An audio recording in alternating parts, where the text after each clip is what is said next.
For sure.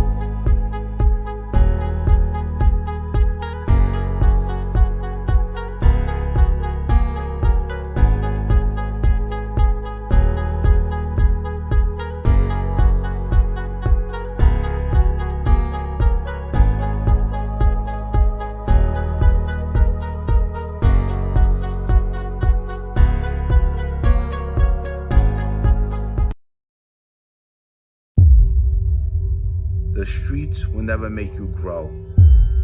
It's not a seed, it's a gutter. There's no happy endings in this life. So this is my message to you.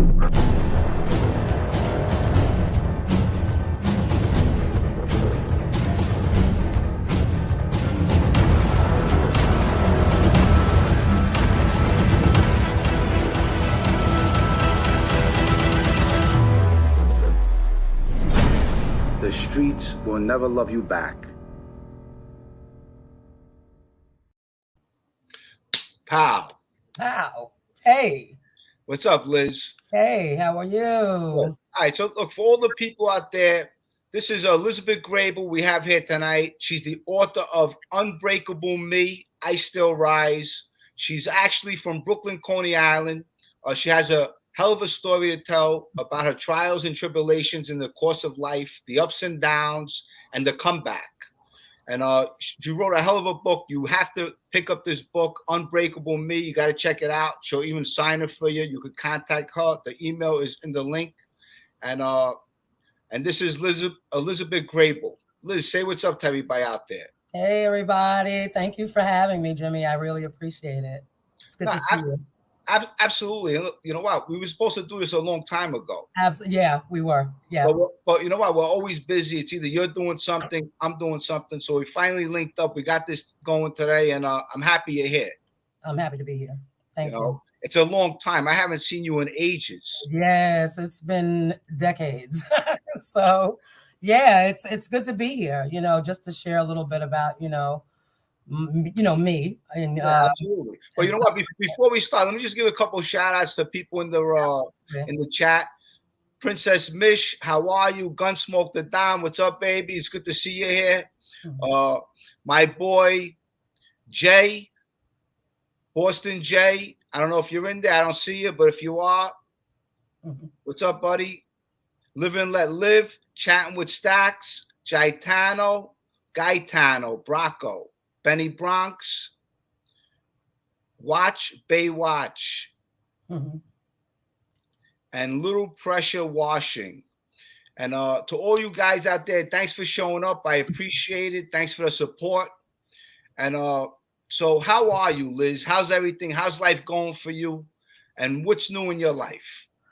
Well, everything is going good. I mean, another day above ground is always a good day. So, I can complain, but, for what? So, I take things day by day, and I just try to live. That's it. You know what? That's all we could do, right? Absolutely. I mean, in the course of life, look, when we're young, we're dumb. Right? Oh, yeah. Hey, and then we grow up and we live and we learn and we grow. Absolutely. And we understand life a little more because we lose people in the course of our life, mm-hmm. And we understand that someday, you know what, our turn's going to come. We're not going to be here forever. Mm-hmm. Yeah, absolutely right. And we start as this person, and in the course of life, we change, and hopefully we change for the better, Yep. But you know what? Let's talk about you. Tell the people out there, the audience, where you come from, where you grew up, and a little about yourself. Yeah. So, of course, I come from Brooklyn. I was born and raised in Coney Island.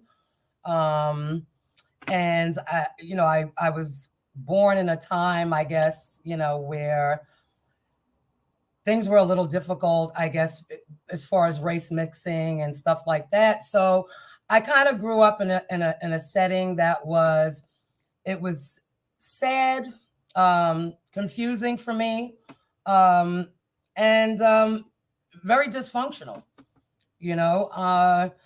and so I spent many years on the streets of Brooklyn, doing a lot of things. Of course, I wouldn't say I'm proud of today, but I'm glad that I went through the experiences that I did because it's allowed me to grow and to become the person that I am today, and to be able to share my experiences with different stuff, that goes on in one's life, and I've kind of been through quite a few things. I have a story. I have stories within a story. So, so I'm just really, really grateful that I'm here to be able to share that with other individuals who may be struggling with the same kind of issues.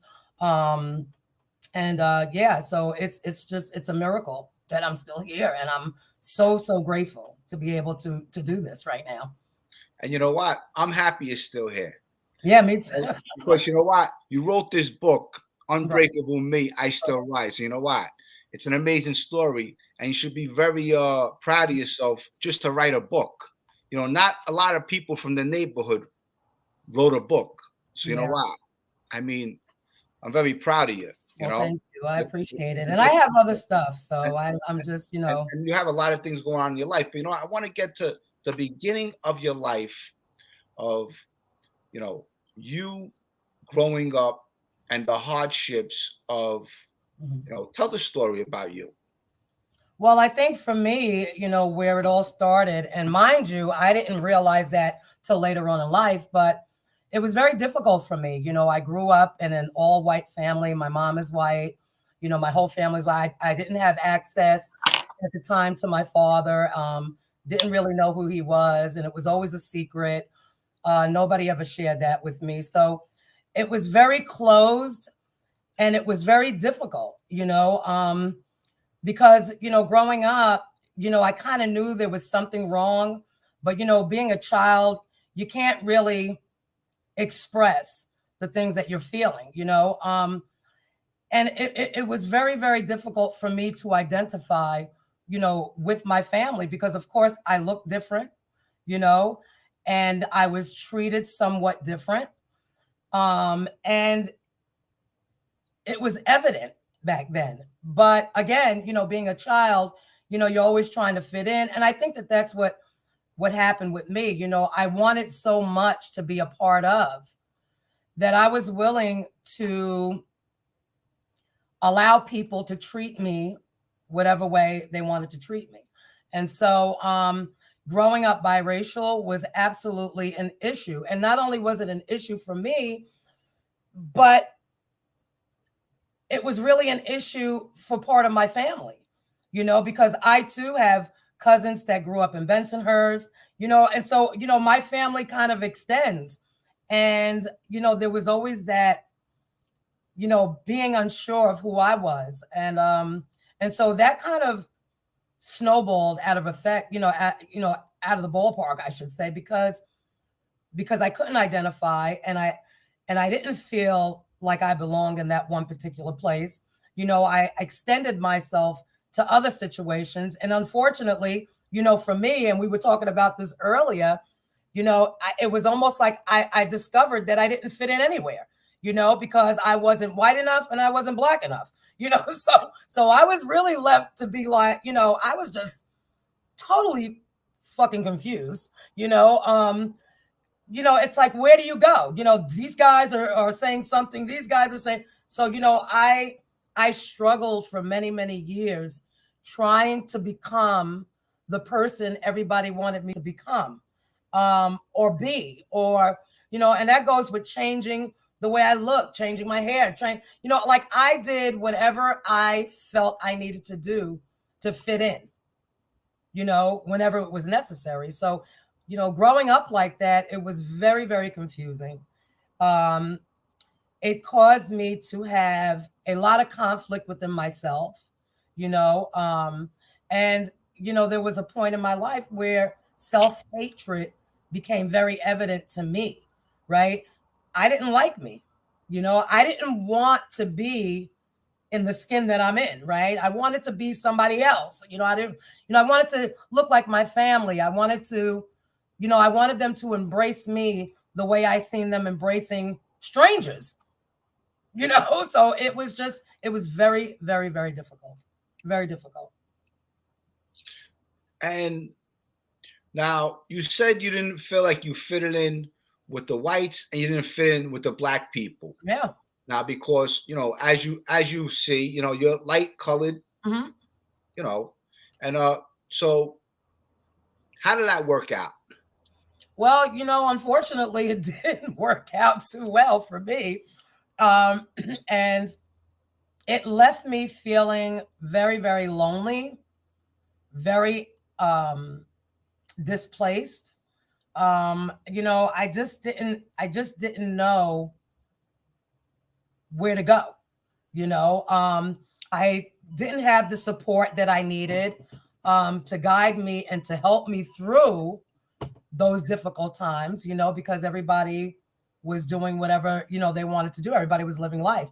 So it was really, really hard for me to not only wasn't I being accepted by part of my family, right? And I want to say this because, after I started talking about that, and I guess I'm jumping all over the place and I'm not going to do that. So let me It's just okay, finish. don't worry, it's fine. You know, it was very difficult for me on both sides, hearing that, you know, and I heard some really, really crazy shit, I mean, and I don't know if I can say it or not, but when it came down Say to it. You can say it. Don't worry. when it came down to, like my black friend, I was kind of considered like the house nigger, excuse my language, right? And it's true, and I have to say it that way. And there were a lot of jealousies. There were a lot of, because my skin was light, my hair was kind of different, and so I went through a lot of stuff, on that side of the coin too. But with my family, it was a little more personal. You know what I'm saying? And so, and even today, I have these discussions. I've spoken, me and my family, we weren't always close, but we were close enough. And later on in years, I started expressing how I felt about certain situations. And sometimes it caused conflict, because in my family, the N word was thrown around a lot. And as I got older, I knew, like, like, hey, like, why would you? And it was almost done in a way where they kind of would say things like, well, you're not black. And I'm like, well, yeah, I think you need to take a look at me again because I am mixed. Right? My family was it was like this denial, right? And they were very comfortable, saying whatever they wanted to say. Um, and even now, being able to express, how I felt, there was still a sense of denial going on, like, no, it was never like that. We love you, you're our family. And I'm like, no, but you're not getting it. Because see, words matter, right? We talked about that. Yes. Words matter. What you say to people can absolutely affect one's, you know, the way they feel, mental. Um, and so, when you're getting it, from a stranger, I think it would have been a little more, but from your own family, it was really heartbreaking because I love my family. I love my family. I mean, and even though they're fucking dysfunctional, and I'm not saying that I'm not, but I love my family, and I wanted that same kind of embracement from them. And unfortunately, because of geographics, right? Because of the neighborhood, right? They couldn't show me that. You understand what I'm saying? Because of certain people and their environment, it was very difficult, for them to embrace that. They acknowledged me, but so does a fucking stranger in the street. So, So so at that time, you're just a kid. Obviously, you're a little darker than the other people in the neighborhood. So, I mean, it made you feel out of place. It made you feel what? Not welcome. it made me feel very alone. And it wasn't about really the neighborhood. It was really about, my blood, my family, you know. And so it was just really hard for me to understand, like, and I think I for many, many years, I walked around thinking, like, what's wrong with me? Why is it that, people are feeling, and they never really said it, but sometimes you don't have to say things. Actions speak louder than words, right? So it, going through that for years, you start to realize, and I think my epiphany was, as I got older and I started to really look at the situation and realize, like what was really going on. Not only was it heartbreaking, but for so many years I thought it was me. I thought it was something about me. Like, what is it about me that you can't love? And the truth is, it wasn't even about me. It was about them. It was about their beliefs. It was about, their crazy thoughts and, and stuff like that. So, I learned, I know today that, I'm not the problem. You're the problem. You know what I'm saying? And that's what I kind of discovered today, which has allowed me to forgive a lot of the stuff that I experienced with my family. And yeah, I'm still in touch. We still talk. We still see each other. But it has allowed me to find a place in my heart to forgive them because, ignorance has no boundaries, right? And so when you're accustomed and you're groomed and you're in a certain setting, and that goes for any race, right? Because if we're in this one place, and that goes for blacks, Puerto Ricans, whatever it is, everybody got their own clique, but when you've grown up in a situation like that, um, the inevitable is going to happen. You're going to feel some type of way about other people, especially if you're hearing it on a daily basis, or if you're surrounding yourself with the racism and the bullshit and the bull, you know what I'm saying? And so, it is what it is. I mean, I know that now, but it had a profound effect on my life back then, because it got so heavy for me that I just didn't want to fucking be around anymore. Like, I just wanted to disconnect myself from those bad feelings. And of course, I thought I found something that kind of eased that pain. It was a mask for a while and it worked, right? But then you know what? It created another set of issues for me because drugs and alcohol played a big part in me trying to escape what my reality was, And so it was, yeah. And in the course of life, as we get older, we learn about ourselves, right? We find ourselves who we become. Absolutely.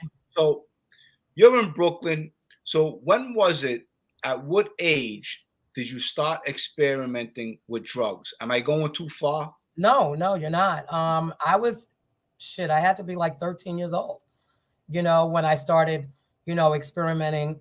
And of course, it always starts out little, the smoking the weed, the doing that. But it escalated. And in my case, it escalated extremely fast, because by the time, I was 15, 16 years old, I was already sniffing coke. I was already, and the thing was, is that I had access to all of this stuff, because I was allowed to do things that a normal 15, 16-year-old, in a normal family, and I don't know what normal is, but I didn't have that guidance and I didn't have that structure.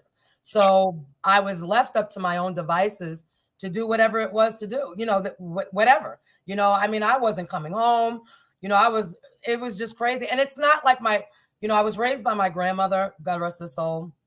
And, there was only so much that she can do because she was the provider of our home. She was the head of the house. She was the one that worked and so she wasn't really around a lot. And my mom, suffered with some issues, some mental issues. And, so she wasn't able to control the situation.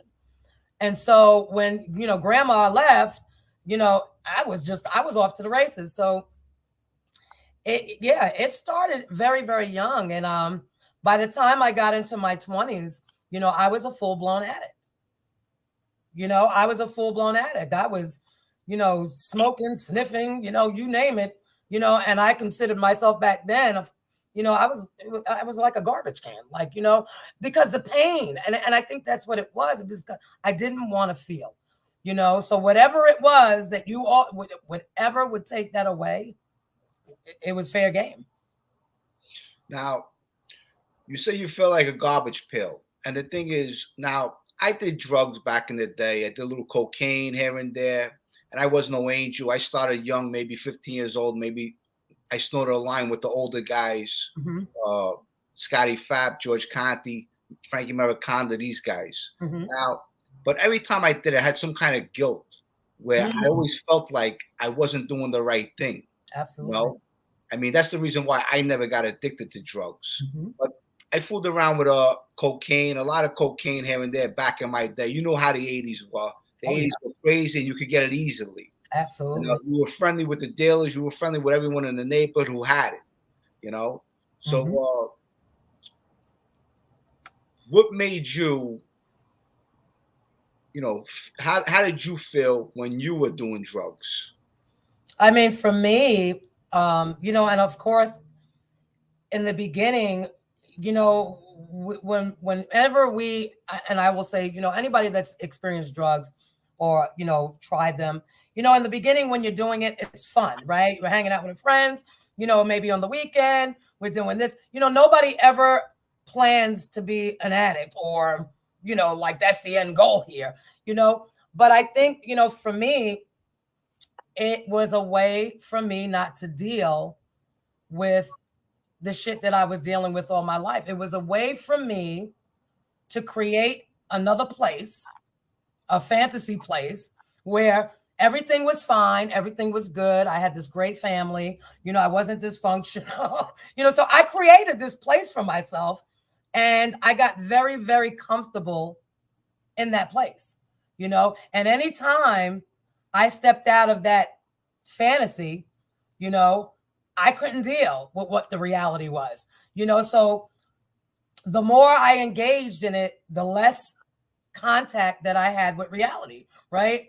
And after a while, you get so caught up that you don't even fucking know what reality is anymore, because you create these places for yourself where it's everything is beautiful, everything is wonderful, you know.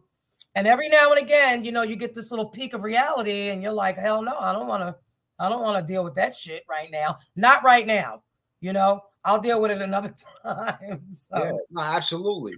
And so when did you realize, you know what, you were in so deep and now you know what, you have a problem? yeah, so it was actually in my early 20s, and let me just say this. By that time, I had already had 3 kids. You Wow. know, I already had 3 kids, going on 4, and I was really defeated. I didn't have the support that I needed, and actually, I didn't even have people in my life at that point to even tell me that what I was doing wasn't good. What it wasn't. I had nobody to tell me those things, so it just continued. But I knew early on that I had a serious problem, and later on, down the road, I had to, give up my children, and I did it, and it wasn't like somebody came and took them away, but I thank God that He gave me enough sense to say, listen, you can't, you can fuck up your life, you know what I'm saying, but you cannot put your kids through this shit.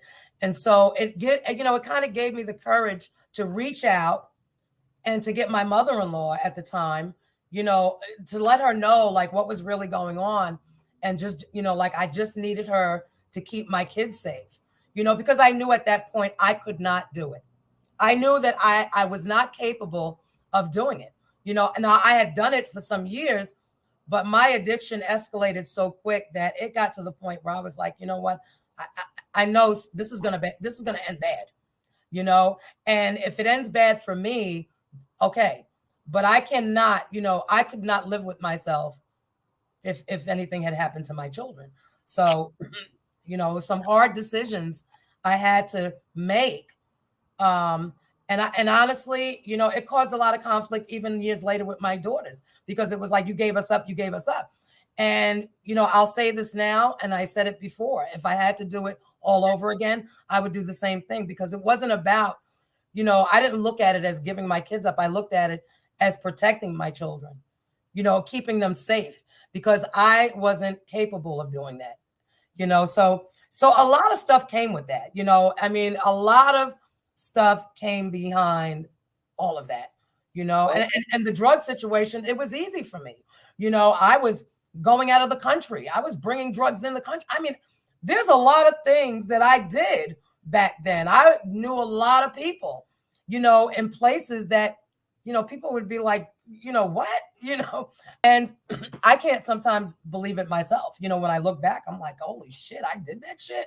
Like, what was I thinking? Getting on a plane and bringing back, you know, tons of freaking cocaine, you know, and back then it was a real easy situation, not like it is today. You know, when you're talking about the 80s, it was really easy to transport. So, you know, so I had a lot of access to a lot of stuff. Now I know looking back, you have a lot of heartbreak. I mean, your heart breaks because you know what? We do a lot of things in our life that we wish we could go back and we could change it. You know, as far as you know, like you said, you had to give up your kids. Thank God you gave them up to your mother-in-law. Okay? You knew that, you know what, I have to put these kids, I have to protect these kids, you know, because, you know, what I'm doing right now, it's not going to be a happy ending, you know, the road I'm going down, you know. But also in your book, I read, you know, I read the whole book, but this is an easy read, I'll tell you. It is. In the book, you also say that someone helped you stop using drugs. There was a man in your life, it's somewhere near the end of the book, and you said that they helped you, they spoke to you wisely. They gave you words that you never heard before, like really positive words. And that part of the book, and this is so ironic, right? Because the guy that I'm talking about was somebody, believe it or not, he was my damn drug dealer. You know what I'm saying? And I think that he was you know, for the first time, somebody looked at me differently. And I remember him asking me, like, why the hell are you doing this shit? You know, even though he was doing what he was doing, you know, he asked me, like, why? And, you know, and he started talking. And it was the first time that I felt like, you know, somebody really cared. I mean, you're talking about a guy who sells drugs, right? To stop in his tracks and look at me and say, you know, like, what the fuck are you doing? You know, and, you know, the conversation kind of escalated from there. But it was the first time that I ever really took a look at, like, wow, or even felt like, you know, damn, you know, this guy, like, you know, this, you know, that I was getting stuff. And I remember him being so reluctant on ever giving me shit, you know, and of course, you know, we're addicts, right? We know how to manipulate. So I used to always manipulate his ass into giving me what I wanted. But then it, you know, came a time that when we finally sat down and had a conversation, he was just like, you know, I'm not giving you this shit no more. Don't come here.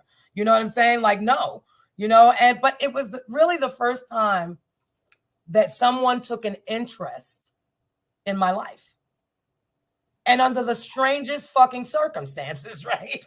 Because again, he was a drug dealer. He was, you know, and he's telling me, what the fuck are you doing? You know, why would you, you know, what? Somebody like you know, why are you doing this to yourself? I mean, look at this photo. I mean, look, you're beautiful in this photo, right? You're young, beautiful. I mean, you had the world. I mean, you know, you had everything going for you, right? But the drugs is the problem. And it's not only, you know, your problem. It's a lot of kids today that have this problem. And, you know, I just lost a young kid 2 weeks ago to an overdose. And before that, I had a couple other friends here and there. And you know what? Today, a little fentanyl, just, that's it. You die.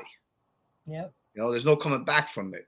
Years ago, kids knew how to do drugs. Now today, everything is they overdose. You know, everything's fentanyl now. They're putting fentanyl on everything. But well, you know why? Because things have changed, right? You know, when you look back at, you know, in the 80s and, you know, 90s or whatever it was, you know, the stuff that they were producing back then, and all of this shit is bad. I'm not trying to, you know, elevate one drug from another, right?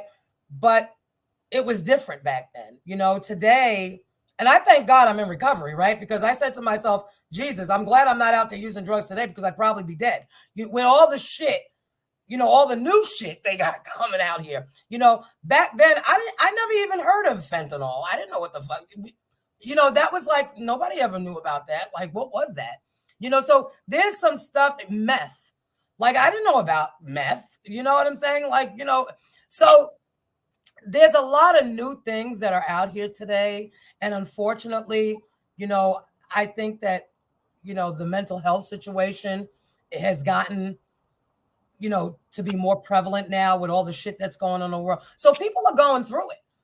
People are going through it and people are looking for a way out, and unfortunately, sometimes, the way out that we look is not, the right way. You got people that are picking up drugs and they're doing, you got other people that are committing suicide. I mean, you have there's a lot of stuff going on in the world today that people are just not able to deal with.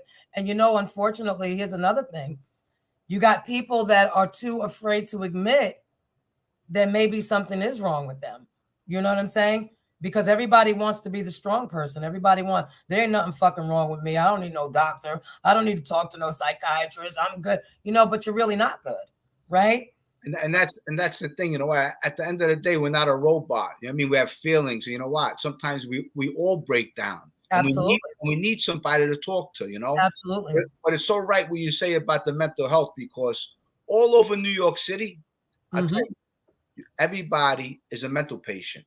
I'm telling you, the mental patients are all over. And years ago, you had a place to go. If you're a mental patient, they put you in a hospital somewhere. Now what they do is they just throw you in the street and they're sleeping on the streets. Yeah. So you know what? There really ain't no help. Everyone says, there's help out there. You know what? It's very limited, the help. It is. I agree. I mean, it's a sad situation that, the things that I see today are, and I'm 56 years old, so it's not like I'm this old hag, but things have changed so much from the time that I was growing up.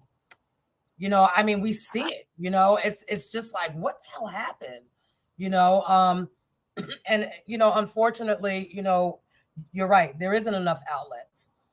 Some people just don't know how to cope, and it's very important to let people know, listen, I know that it's hard to share about things that are going on in your life. I know that, sometimes we have these little secrets that we want to keep, and there's a thing that I always say, listen, you are as sick as your secrets, and so you got to get that shit out. You got to get it out of you. You can't hold it in. I went through a lot of stuff, child molestation, I was even recruited into child prostitution. So, my story, like I said, is very, very broad. Like, there's a lot of things that I experienced as a child. I wasn't even an adult when this shit happened to me. So, and if anybody has children that are 13, 14 years old, can you imagine your child selling themselves, you know what I'm saying, for money? I mean, I have grandkids that are that age, and it's almost like the thought is just break my heart. It's just, I can't even imagine it. It'll break but you know what? When I sit with myself, I say to myself, wow, this is something that you've experienced. And this is why I share, right? Because this is real shit. Shit like this is really happening around the world. In our own country. Let's forget about around the world. This is happening right here in our own backyard, and people are not, they're either not aware, or they are oblivious to it, or they just don't want to fucking be involved. Some people are living in their own world. Yes, and so, it's just heartbreaking. Sometimes my heart breaks for myself, when I think about all the things that have happened to me. Would I change it? I mean, of course we could say we can change them, but it actually has given me the wisdom and the knowledge and the strength to keep pushing forward, but not only that, it's given me the gift of being able to share with other people, and to let them know that, listen, you're not alone, right? You're not alone. If you were a child and you went through molestation and something happened to you, listen, you are not alone, right? You're not the only one. Because see, there was a time that I thought that all those things that happened to me only happened to me. You know, just it was just me. Like I couldn't even imagine anybody else going through what I was going through. And and when I got some help and I started surrounding myself with some different people, I started to realize that wow, you know what? This is not only you. You know, people have suffered tragedies and trauma and have been through things that are just unimaginable, right? And in a way, it has helped me to open up about my own stuff, you know, to say, because listen, I carried this shit for a long time. You know, I carried this stuff for a very, very long time, you know, and my family, you know, I'll be the first one to say, like, you know, there's a lot of dysfunctional shit going on there. You know what I'm saying? And I love my family, but goddamn, you know, when you sit down and you start looking, you're like, holy shit, you know, and Especially when you start looking back. when you start looking back, and even now, because see, some of these people have not gotten help. You understand? They're still the same people that they were 30, 40 years ago. You understand? They have not gotten the help. They have not, you know, so it's a sad thing to watch, especially when it's your own blood. And you know that there's something wrong, but there's, I mean, what can you do? Because until they admit it, you can't fucking help them. You know, so it's yeah. So I learned how to I pick and choose my battles today, right? I pick and choose my battles today. I've learned how to do that, you know, and I learned also how to walk away from stuff that doesn't concern me, right? And that's how I have to, you know, I have to do it, especially when it comes down to my own family. You know, I have to do it. You know, yeah. How's your how's your relationship with your children today? My relationship with my kids are it's strained, you know. I mean, they're here, you know, they're around me. It's not like they're, you know, estranged from me or anything like that. But we go through our issues. You know, we go through, you know, some rough times sometimes, you know. But, you know, today I think that we're more able to talk about those things today. You know, we're more open to discuss things that are bothering us, you know, and you know, there's heated moments and they come and they go, you know, like any other family, you know, it's just, you know, we keep on pushing forward, you know, because one of the things that I had to tell my children was, you know, I know what it is that I've done, you know, and the only thing I can do at this point is apologize and to move forward with my life and try to do better, try to be a better mother, a better person, a better grandmother. I can't change what happened 20, 30 years ago, right? So, you know, there came a point even with my children, I had to tell them, listen, because let me tell you, it was hard in the beginning, you know. Thanks for that. But they had to excuse me, Jesus. They had to I had to let my kids know, like, I'm not going to allow you to hold me hostage anymore, because they held me hostage for many, many years too, you know, with the guilt and the shame. And, you know, and so every time I did something, they were like throwing this shit at me, which they had a right to feel the way they wanted to feel. But, you know, one of the things I had to let them know is, listen, in order for us to move forward, you know, we have to work out what's going on with you, because now it's about them, right? And I think that I've learned how to give my kids the opportunity to express themselves without being judgmental. As a matter of fact, without even saying a word, you know, because I used to always be the one that wanted to defend my actions. You know, I did it because of this, or no, I didn't. But, you know, today I've learned how to just listen and allow them to feel the way they want to feel, because they have a right to feel the way they do. They have a right, you know, so it makes it easier. Now, before I go to the next one, tell us about Coney Island, growing up in Coney Island, how tough it was back then. You know, growing up in Coney Island was Coney Island is like a special place, you know. And you know what's so crazy? You know, and of course you know this, Coney Island is it was very diverse. It was very diverse. However, you still had your little sections, right? And again, my family, like even, you know, my uncle, and stuff like that. He was very well known, and he has some good friends who are connected, right? And so I was privy to some of that world, you know?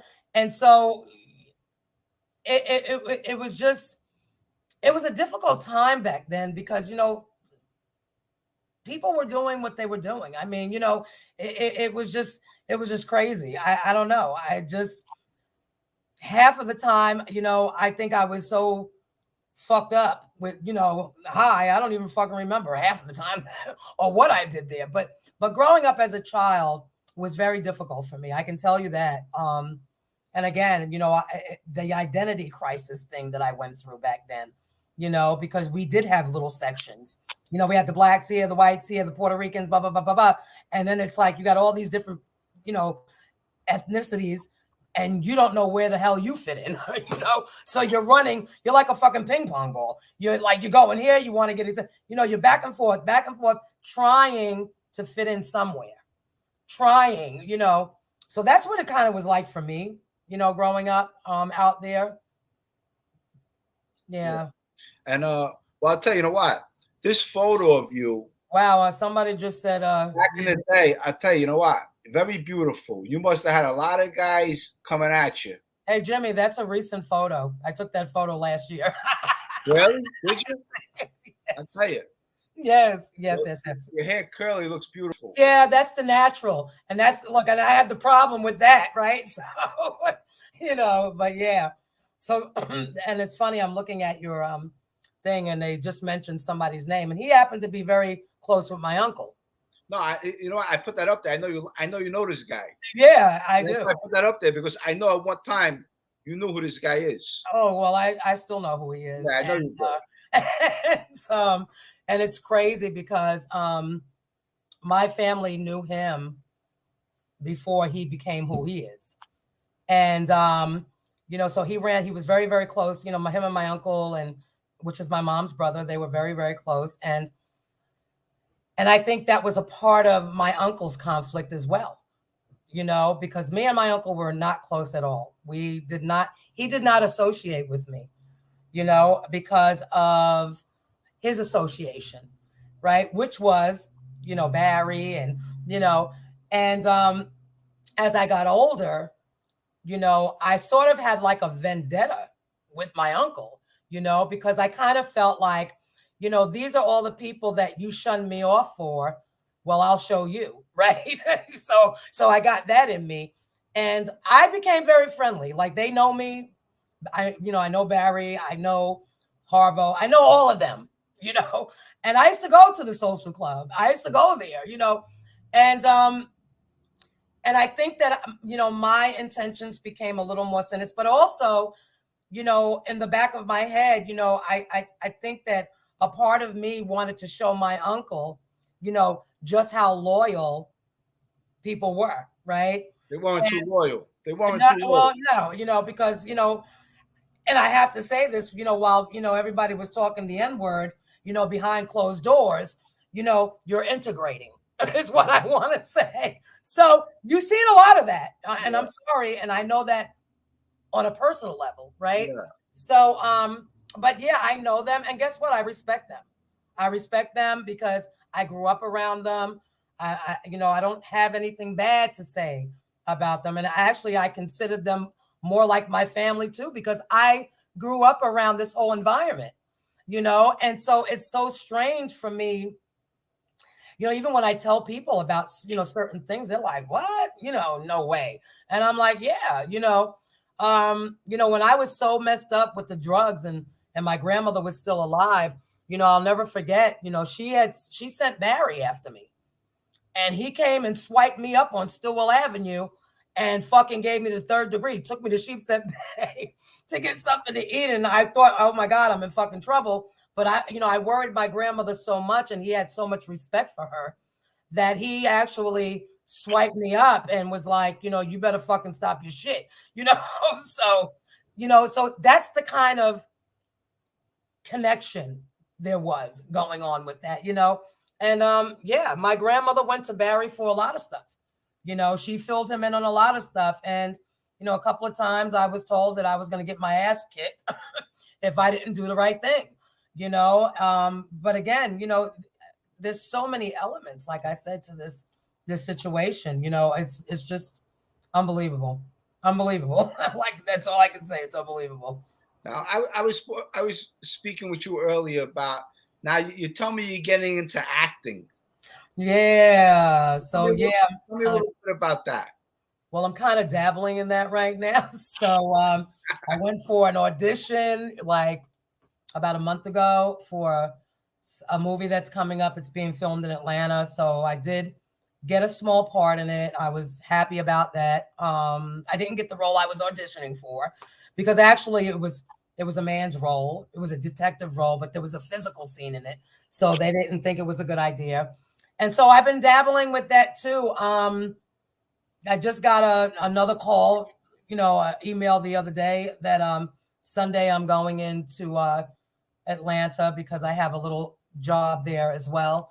So yeah, I'm trying to get into that industry a little bit, just a little bit, and kind of wet my feet a little bit to see what it's all about. And that's so ironic too, because back in the days, I was going to acting school in Manhattan, when I was young. And I never completed any of it because, again, I had too much going on back then. I could not focus, and always looking for an escape and a way out. And it's just, so now I'm kind of like trying to do some of the things that I wanted to do, before my life kind of fell apart, so to speak. And I figured, hey, God has given me a second chance, so why not? And so I tell you, it's all about the people you network with too. Absolutely. I mean, it's very important to network Mhm. with good people that are doing things. You know what I mean? Because if you're socializing with people that aren't doing nothing, you're not going to do anything. Oh, absolutely. I mean, you So, hang around with bums, you're going to become a bum. You hang around with millionaires, you're going to become a millionaire, right. right?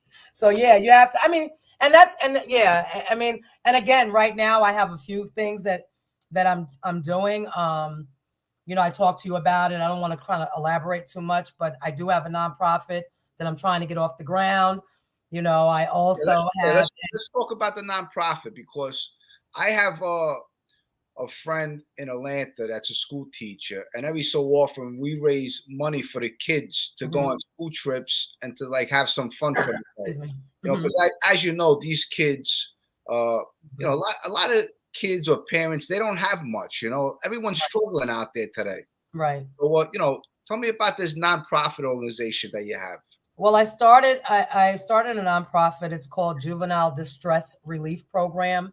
And basically what it is another extension for the community to help low income, poverty level, dealing with the juvenile justice system, whatever it is to help children, whether it be food, clothing, financial help, like you said, being able to fund trips and stuff like that. So, I'm trying to box this thing up, which has been very difficult because I have like 50 million things going on in my life right now. So, but basically, I just want to reach out and help our younger kids, our younger youth that needs guidance and they need help.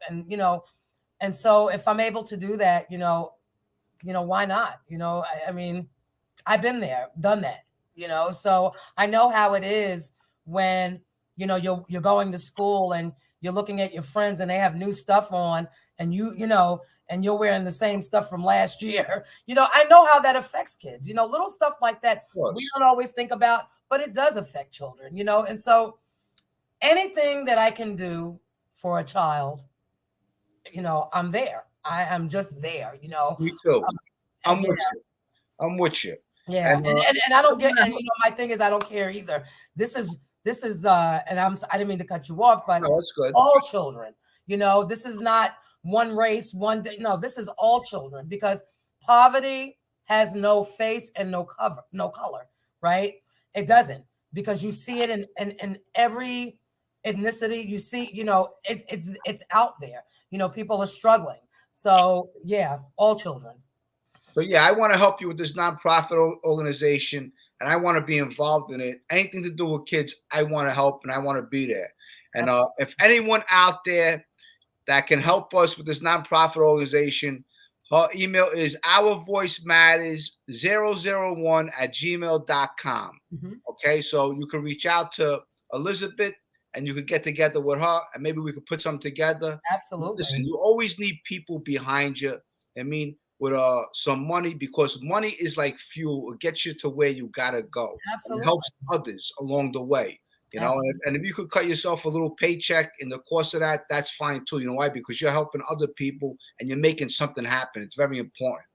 And so also I want to talk about, is there going to be another book to this book? Well, you know, Do you have another book in you? I do. I'm actually working on it. And see, well, what I did was that's kind of like an intro for me. It's a very short read. And I just try to touch on little things here and here about my life and some of my experiences. I'm working on something now calling, and the name of it is Breaking Free. And so I've been working on that. And it's going to give you more detail because, like I said, I think I did it the way that I did. For one, I'm trying to be a little realistic about this.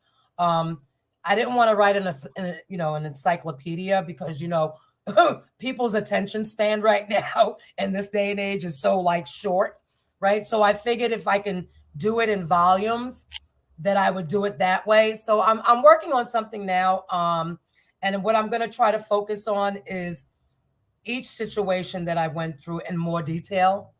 Like I talked about, being molested when I was young. So like there's a whole story behind that, right? Um, I was also raped, and I know I shared this with you, and I share it with people. I'm a survivor of that as well. So these stories, I think I can elaborate a lot more, but I think my biggest one right now, because of all the stuff that we see going on in the world today, is the race issue. Okay, and it's a big one because this shit affects everybody. You know what I'm saying? Not it just does. And I hate to say it, but it's just so fucking stupid. You know what I'm saying? I mean, so what? Nobody no, you see somebody that's a different color, and right away, how do you judge somebody, from the color of their skin? I don't get it. You know what I'm saying? I just don't get it. And so ironic, right? Is that, and this is something that I know for a fact, is that change is it's inevitable, right? Change is going to happen regardless. So I see, you got some people now who were very much against race mixing right in Brooklyn, right? And now, the extension of their family, you have mixed kids, mixed grandkids, mixed grand. You know what I'm saying? So I wonder sometimes. I often wonder, how do people, how do you deal with that now? You know, I tell you, you know what? You know what I notice when when people mix their race, the kids come out beautiful. they do. But here's the thing: the ones that were screaming out back then, the N word or the whatever other word you want to use, I know a few, right? They have grandchildren now who are mixed. So, it makes me wonder, like, do you reflect on, do people reflect on the stuff that they say? Because here it is, we got a new generation now. They don't care about that mixed racing shit. They don't want to hear that shit. And they're going off and they're marrying who they want. They're having kids by who they want. And now you have certain people that are sitting there like, so what do you tell your grandkid now? You know what I'm saying? What do you tell? So it's so ironic, how things work out. But things change, people change. And the thing is, we have to be willing to change with the times, right? Or we're going to be stuck. We're going to be stuck in a place that's going to get very, very lonely, And so, I look at my uncle. He says he's changed, he wants a relationship, but I know in my heart he hasn't changed, right? So he still has a racial tone about him, right? I know that. And the thing is that it's okay. If that's where you want to be, then you stay there and you be there by yourself, right? Um, and I love my uncle, right? But I can tell you right now, you can't sit here and tell me that he's not racist because I know he is. I know he is. And that's just the way it is. You know, so I just tell the truth. So sometimes people don't want to hear the truth, and the truth can be a hard pill to swallow. But it is what it is This what I is this is Joey D. He's a friend of mine.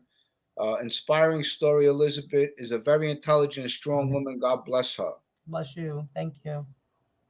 Thank Well, you. you know what? Some people don't change in life. You know what? And shame on them. Yeah, I mean, and again, it's okay because one of the things that I said is if you have to live with you. You take yourself wherever you go. And so when I wake up in the morning and I look in the mirror, the person that's reflecting back at me is the person that I have to be okay with. And if I'm not okay with that person, then I'm going to have problems getting through life. You know, I go to sleep at night now knowing that I haven't harmed anyone, I haven't harmed myself. I try to do the right thing. And when I wake up in the morning, I can wake up with a clear mind. Now, don't get me wrong, I got other shit going on, right? Of course, and we all do. Right, exactly, because that's what life is, right? And I tell people, look, life shows up. It doesn't knock on your door and say, oh, I'm here. It just fucking shows up. And when it does, you have to be able to deal with it. And so, I tell people that feel, some type of way about other people, get to know them. You know what I'm saying? Get to know you. You'd be surprised, how much shit we all have in common, right? Because we're all going through this crazy fucking cycle right now. We're all struggling. We all got shit on our plate. We're all trying to maintain. We're all trying to live. We're all trying to be happy, right? And we're all fighting some kind of battle. Some kind of, yes, absolutely. Whether it's depression, whether it's somebody you lost and you keep on thinking about them. Absolutely. I mean, just going forward. And you know what? I mean, losing people in your life, and then then you have other people that are in your life. You want to help them, and your hands are tied, and you can't do so much for them because of the position you're in. Well, you know what? Here's the thing, Jimmy, that you got people that we want to help. We have friends. We have people. We want to extend ourselves. But what I learned is, if a person doesn't want the help, or if the person is not extending themselves back to you, then there's very little that you can do. And then you have these other people, right, that want help. They ask you for help, and then they tell you how to, they tell help how to help them, right? So and I just talked to my kids about this. I said, you can't ask somebody for help and then tell them how to help you. You have to be open enough to accept the help that they're willing and able to give you. We get people that ask us for help, and because we don't do certain things for them, they curse us out. Oh, we're no fucking good. You're full of shit. No, I mean, everybody has limits, right? So don't ask somebody for help and then ask them, or ask help how to help you. You can't, you just got to be open to what they're able to give you. But again, we all got to live. We all got to live. We all want to, well, not we all. I'm not going to say we all, but there are good people out there that want to make a difference in the world, that want to extend themselves to people. And you gravitate towards those people, Especially, especially when you go through life and, you fall down and you come back. Yeah. The way you did, or someone like I did, Yep. That's all you want to do, is you want to make sure that that person or people in life don't make the same mistakes you made. Absolutely. Absolutely. Absolutely. And unfortunate, I think the heartbreaking part to that is that, and I experienced this with my kids, right? I see them going through their struggles, and I used to always compare my struggle to them. Like, I've been through this before, and but what I learned even with that is that, listen, everybody has their own journey, right? Everybody listen, they don't care about my experience. They don't care what I went through, and even if they're getting ready to go down that same path, right? Because it's about learning on our own, right? I can give you my experience, but until you experience it, you can't get the full effect of what I'm saying, right? So my kids, I had to respect them because a couple of times they were like, "Well, Ma, that's what happened to you. How do you know that's going to happen to us?" You know, and I got to respect that, right? But we don't stop trying. We don't stop saying what we need to say as parents or as friends, or because I'm the same way with my friends. If I see you, doing something that's not, I'm gonna fucking say something. I'm not gonna pat you on your back and tell you like you're doing a great fucking job when you're not. You know what I'm saying? Because that's not what a friend does. A friend, I believe, is the person that can say the things that other people can't say. And You someone understand? that's true, and someone that's truthful with you. Yeah, I mean, yeah. I mean, it's like you have to be able to respect somebody's anger enough that you can just kind of like tell them what it is, because we got so many people today that, oh yeah, you're doing great, oh, you know what, and my thing is, if I'm not doing great, or if I'm doing something that's out of character and you're not telling me, right, or you're not pulling me up on that shit, then I know that you ain't got my fucking best interest, because 9 out of 10 times I know when I'm fucking up, right? I want to know if you're going to stop me, right? And if you don't, then that tells me who you are too. I'll tell you, you know why? Because the drugs are terrible. I have a friend I just bailed out a couple months ago, Mm-hmm. and he started off on the right track. He's out in Florida. A lot of people out there know who I'm talking about. Mm-hmm. And he got a little job selling cars. We got him a little place to live for a little while. Then all of a sudden, you know what? Now we start seeing these habits of like him calling me, "Hey Jimmy, you got $20 here and there." And you know what? Mm-hmm. Calling my other friend. My other friend helps him, and he continues to keep on asking. Now you know what? Now that's a red flag. Absolutely. You have a job, but you get paid. Now what you're doing is you're reaching out for money. That's a red flag. So obviously, he didn't want to be truthful with me. And I told him, I call me when you want to be truthful with me. Right, I'm exactly. supposed to be your friend. You could tell me anything anything that's on your mind or on your plate, and I'll help you in any way I can. But you know what? Just be truthful to me. Don't lie to me. Absolutely. Absolutely. Well, one thing about an addict is that we're great fucking manipulators. You know what I'm saying? We're great fucking manipulators. And that's what he's been doing for the last couple months. And we know. Yep. And that's the thing. We know, we don't say anything, but then sooner or later you got to pull his card and say, you know what? I've been seeing these changes in you. Now, you know what? I don't like it. Now you got to be truthful with me. What's going on? I mean, at the end of the day, and I think that I've learned, well, I think for the most part, I've always been a brutally honest person, right? So I'm going to tell you what the fuck I feel, right? And I don't want to insult people, but if you're my friend and it's like, I'm going to use this scenario right here. You're my friend and we're getting dressed and we're going out, and you put on this fucking crazy outfit, and then you got the nerve to ask me, how does this look? Do I look good? No, you fucking don't look good. You look like a fucking idiot. Take it off, right?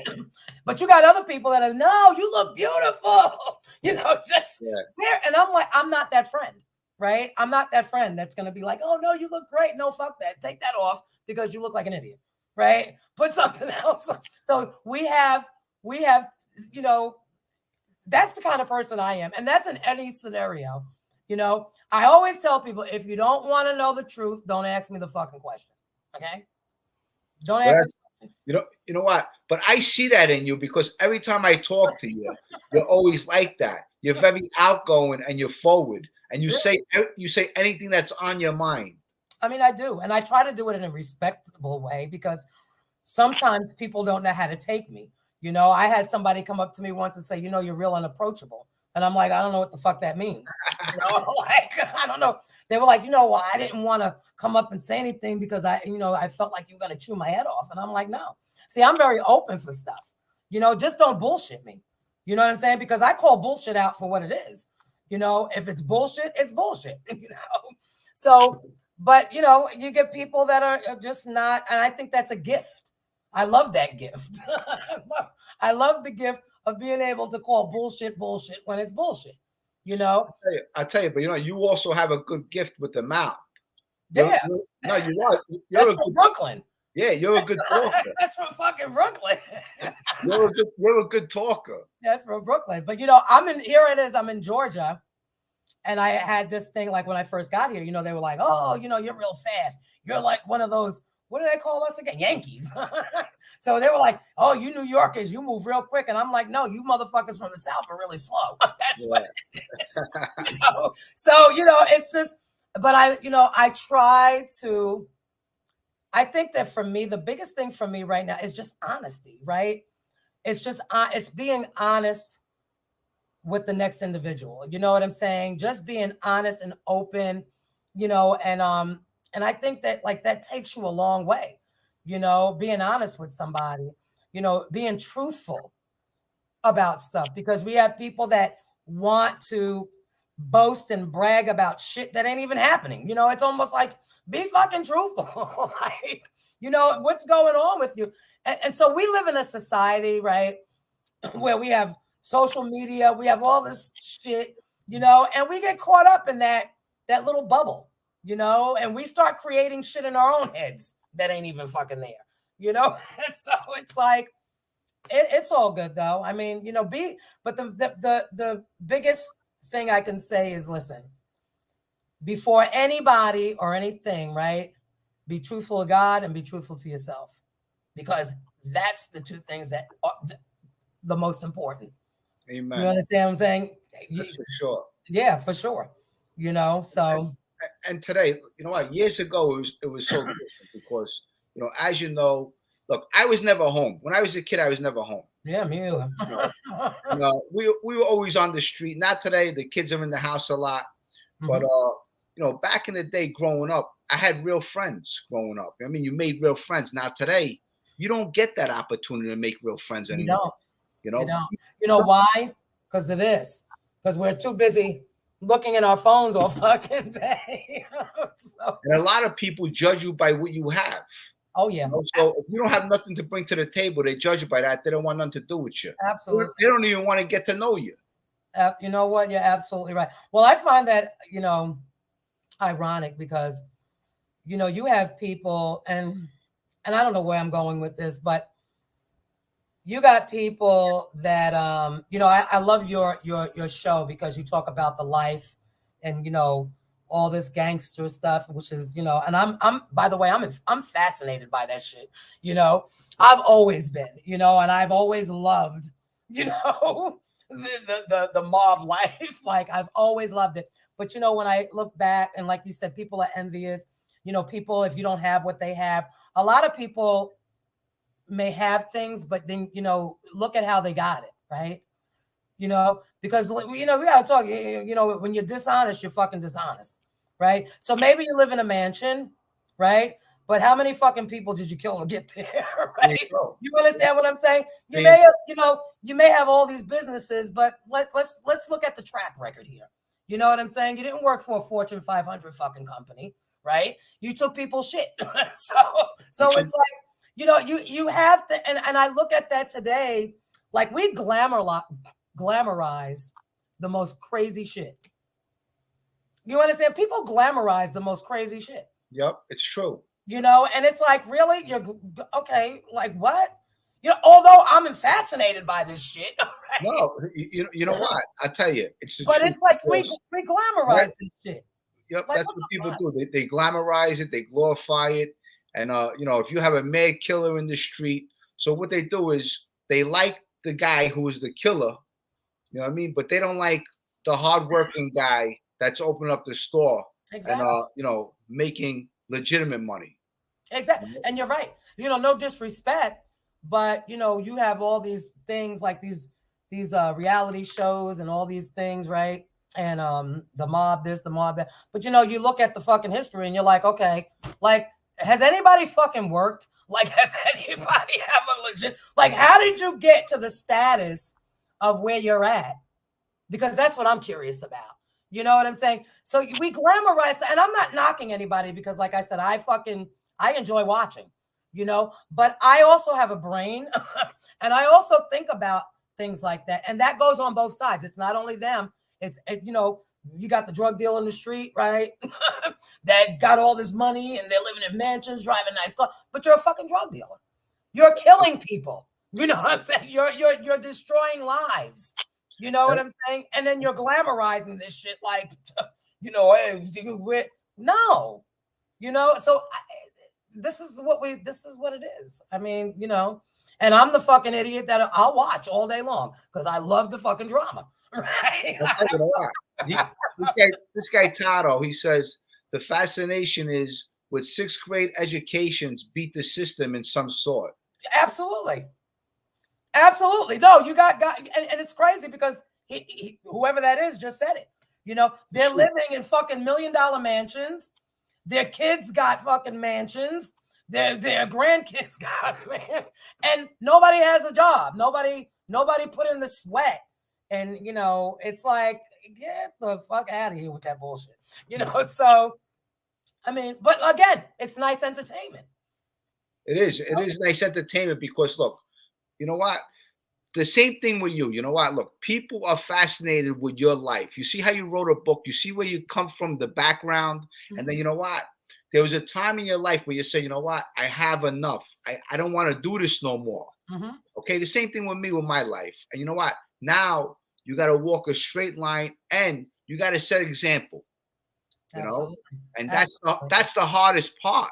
It is setting an example, walking the straight line, because you know where you've been and where you are today. And I'm sure you're more happier where you are today. Oh, absolutely. No doubt. I mean, no doubt about that. I mean, not only am I happy with all the shit that goes on in my day, but I am so grateful because I always tell people, you know, I don't know if you know this, but God has allowed me to live 2 lives in one lifetime, you know, and so that's a blessing. And you know what? And I can say that for you too.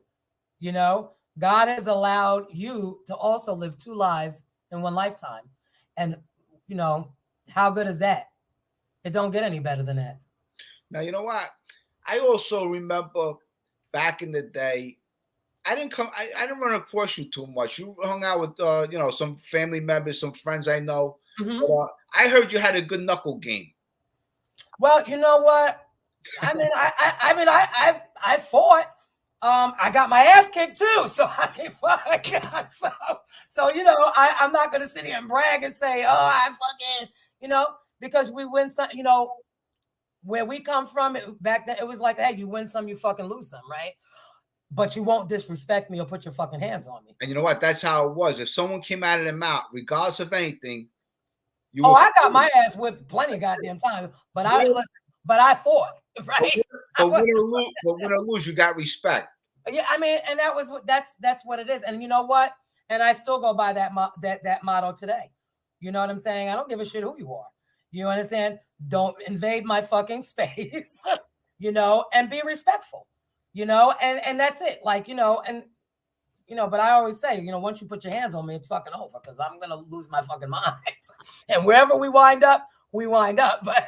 But yeah, I just, you know, I'm from Brooklyn, so that's the way it was. And you know, we just, you know, like I said, I never felt bad about losing a fight. I never felt bad about somebody kicking my ass. I was okay with it, you know. But I can tell you this: I knew that they knew that they would think twice about approaching my ass again. You know, because I wasn't going to run. Absolutely. You know, so yeah, I mean, you know how it is in Brooklyn. Well, Liz, I'm very happy that we got to do this today. Yeah, that's great. Unbreakable Me, I Still Rise. Still I Rise.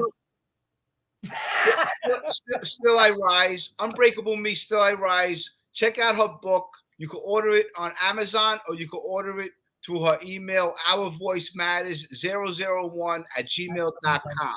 I mean, you can reach out to her.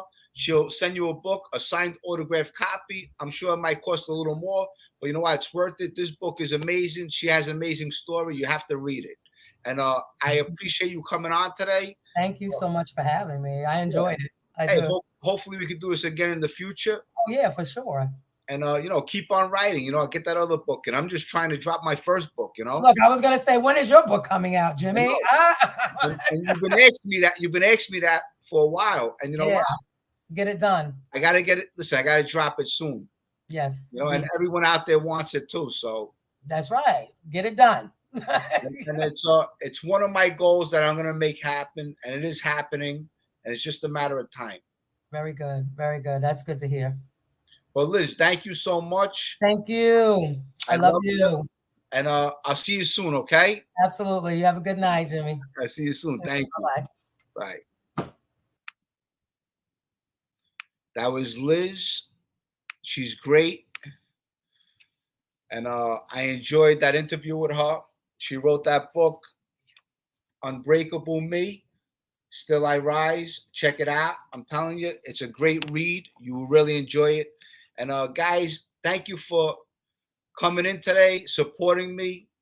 We had 120 people in the chat, and that's fine. I like that. You guys are supporting me. And all you guys out there, you know what? Set a goal.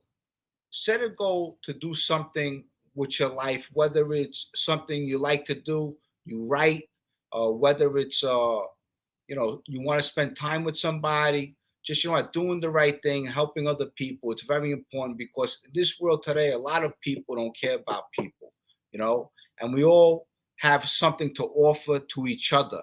And that's why I'm here to help you guys, and you guys support me. Anything I could do for you, reach out to me, and I want to be there for you. So with that said, everyone, have a great weekend. Also, I have a week from today, I have Rita Giganti again. We're going to do a part 2 with Rita Giganti. She was fabulous. I love her. She has so much to offer, very classy, a lot of integrity. And also this Tuesday at 7 p.m., I'm going to have Paul Tanzo. Paul Tanzo, Bobby Louisi's sidekick. He's going to be here too. And I got a couple other stories, Batavia stories coming. I wrote them down this way I don't forget. And like I said, thanks for the support. I love you guys. You guys are the best. Stay strong. And I'm here for you guys. If you need me, just reach out. Thanks, guys. Everyone have a great weekend. Bye. See you soon.